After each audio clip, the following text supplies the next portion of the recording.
दररोज कांद्याच्या बाजारभावामध्ये घसरण होत असताना कांदा उत्पादक शेतकऱ्यांची डोकेदुखी वाढलेली असताना आता निफाड तालुक्यातील कांदा उत्पादकाबाबत एक धक्केदायक प्रकार समोर आलेला आहे। अज्ञात व्यक्तीने साधारण 700 क्विंटल कांद्याची चाळ असलेला जो कांदा आहे तर तो जाळलेला आहे। त्याच्यामुळे आपण पाहू शकतात का या ठिकाणी निफाड येथील गोपाळराव गाजरे जे आहेत तर त्यांनी मोठं स्वप्न जे तर या कांद्यातून बघितलेलं होतं।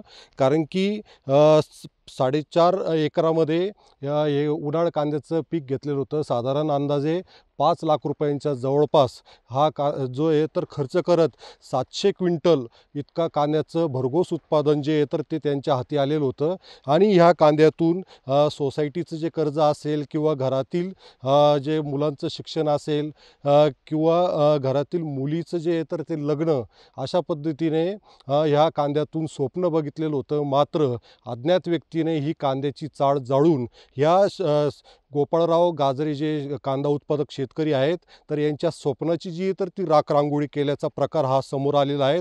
याबाबत कृषी विभागाकडून सुद्धा पंचनामा करण्यात आल्याची माहिती समोर येत आहे। तर निफाड पोलीस स्थानकामध्ये सुद्धा या अज्ञात व्यक्तीच्या विरोधात जी तर ती तक्रार देण्यात आल्याची माहिती समोर आलेली आहे।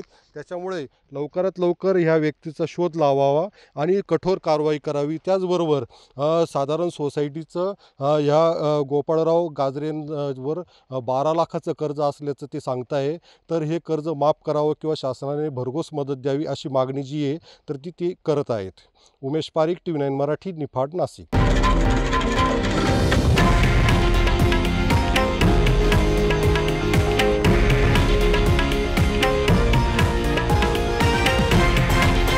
हे आहे देशातील नंबर 1 न्यूज नेटवर्क आणि आपण पाहत आहात TV9 मराठी, एकमेव।